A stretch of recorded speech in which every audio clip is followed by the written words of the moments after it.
Look at this. It's silica, sand.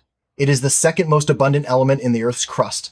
It covers our beaches, our deserts, and the bottom of our oceans. It is, for all intents and purposes, free. But if you heat it, purify it, and etch it with light, this worthless dust becomes the most expensive, most complex, and most dangerous commodity in human history.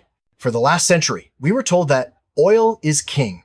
Nations were drawn on maps based on where the oil flowed. Wars were fought to secure pipelines. The global economy was held hostage by the barrel. But that era is over. The new oil doesn't come from a well in the desert. It comes from a sterile room that is 10,000 times cleaner than a hospital operating theater. Today, a single disruption in the supply chain of this one product wouldn't just make your gas expensive, it would stop the modern world dead in its tracks. No cars, no phones, no stock markets, no modern military. We are currently fighting World War III. It's just not being fought with bullets yet. It's being fought over microchips. Welcome to Money Stories. Today, we're breaking down how sand became more valuable than oil and why the next global superpower will be decided not by land, but by nanometers. To understand this war, we have to understand the prize. In the 20th century, military power was defined by steel and explosives. If you had more tanks, you won. But in the 21st century, a tank is just a coffin if it doesn't have the processing power to detect an incoming missile and jam its guidance system. Oil is a commodity. It's fungible. If Saudi Arabia stops selling, you can buy from Texas or Norway. It might cost more, but the product is the same. Microchips are different. They are not a commodity, they are a capability. And here's the terrifying part. Unlike oil, which is found in many places, the ability to make the most advanced chips is found in almost no places. The entire global economy rests on a pyramid. At the bottom, you have older chips, the ones in your toaster or your power windows. Those are easy. China can make them, the US can make them, but as you climb the pyramid, the air gets thinner. When you get to the top, the chips that run AI, hypersonic missiles, and the cloud servers holding your bank data, the list of companies that can manufacture them drops to effectively one. One company, one island, one choke point. If you want to bake an apple pie, you need apples, flour, and an oven. If you want to make a cutting-edge 3-nanometer chip, you need a machine made by a Dutch company called ASML. This is the EUV Extreme Ultraviolet Lithography machine. It is arguably the most complex machine humans have ever built. It is more precise than the Large Hadron Collider. To make it work, a laser has to hit a microscopic droplet of molten tin as it moves through a vacuum at hundreds of miles per hour twice. And it has to do this 50,000 times a second. The result is a light so specialized it can draw transistors the size of a virus. Why does this matter to your wallet? Because ASML is a monopoly. No one else can do this. Not the Americans, not the Chinese. And because the West controls ASML, they hold the keys to the future. This is why, in recent years, the United States hasn't just placed tariffs on China.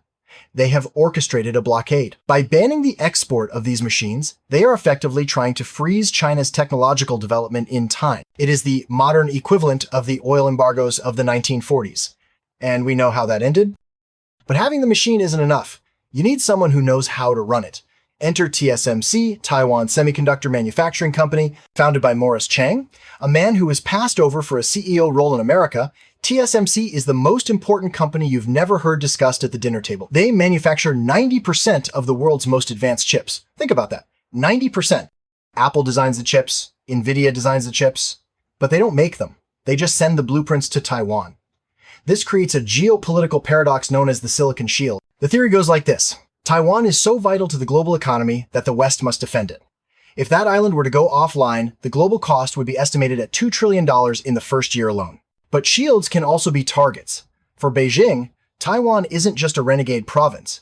It is the missing key to their superpower status. Without control of those factories, China remains dependent on the West. With them, they control the digital future. So we have a situation where the most valuable resource on Earth is sitting on a fault line of the most dangerous geopolitical flashpoint on Earth. We got a preview of this during the pandemic. A small shortage of basic chips caused car factories to shut down and inflation to spike. But a conflict in the Taiwan Strait? That wouldn't be a shortage. That would be a heart attack for the global economy. Imagine a world where you can't buy a new laptop, where data centers can't replace their servers, where medical MRI machines can't be repaired. It wouldn't take years. It would take weeks for the chaos to trickle down to your job and your savings account. This is why you suddenly see governments in the US and Europe throwing billions of dollars at reshoring. The CHIPS Act. Subsidies. They are terrified. They are trying to build lifeboats before the ship hits the iceberg. But building these factories takes years, and replicating the ecosystem takes decades. You can't just throw money at sand and expect chips to grow. 500 years ago, empires slaughtered each other over nutmeg and cloves. 100 years ago, they drew lines in the sand for oil. Today, the resource has changed, but the game remains the same. Power comes from controlling the bottleneck. The sand itself is free. But the process of turning that sand into a mind, that is the most expensive thing on Earth. We are living through a historical pivot point. The financial history of the next 50 years will be written in silicon code. And right now, the two biggest powers on the planet are staring each other down, with their fingers hovering over the kill switch of the global economy. History doesn't repeat, but it rhymes. And this time, the rhyme is costing us trillions. If you want to understand who really holds the leverage in this conflict, you need to follow the money and follow the supply chain. This is Money Stories. Thanks for watching.